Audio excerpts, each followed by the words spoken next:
Hello, everyone. My name is Megan, and I'm a second-year master's student here at UNCG. This past summer, I did an EEG exploration on the impact of physical activity and concussions in adolescents. The goal of this project was to analyze and investigate how a history of concussion influences the relation between physical activity and cognition in adolescents through an active study. So we used a Qualtrics survey to assess demographics and concussion history. Since this was an active study, we retrospectively assessed 27 participants who had already finished the study and actively assessed 9 newly recruited participants. Of all completed questionnaires, we had a total of 3 concussed participants. Each participant completed the 3 9-minute conditions on separate counterbalance days. The cycling was completed on an upright stationary bike. During the rest day, participants viewed a National Geographic video. And during the high-intensity interval training, children did stationary calisthenic exercises for 30 seconds, followed by a 30-second rest.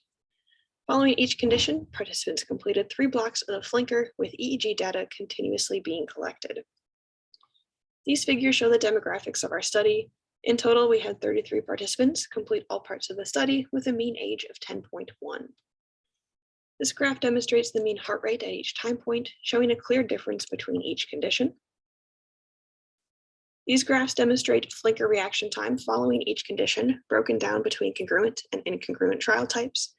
On the left is all participants, and the right is our 3 concussed individuals.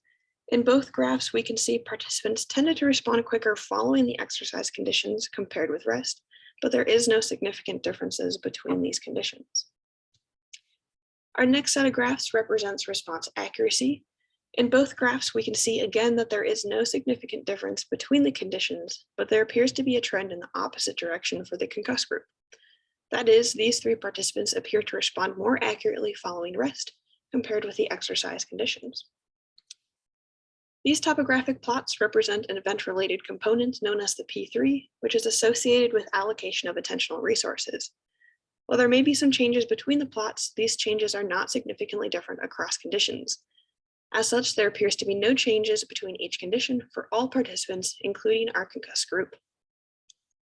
One of the main challenges of this project was assessing concussion history, as investigating anything retrospectively can result in low response rates and trusting one's memory of past incidents. We also were not able to compare differences between groups due to the small concussed sample size. These challenges with small sample sizes and retrospective research were some of the main takeaways. Nevertheless, I was able to increase my knowledge on this relationship between exercise, cognition, and concussions, which has assisted in my current thesis study. Overall, more research is needed on this relationship, especially in children who receive this type of injury during a developmentally sensitive period. Thank you.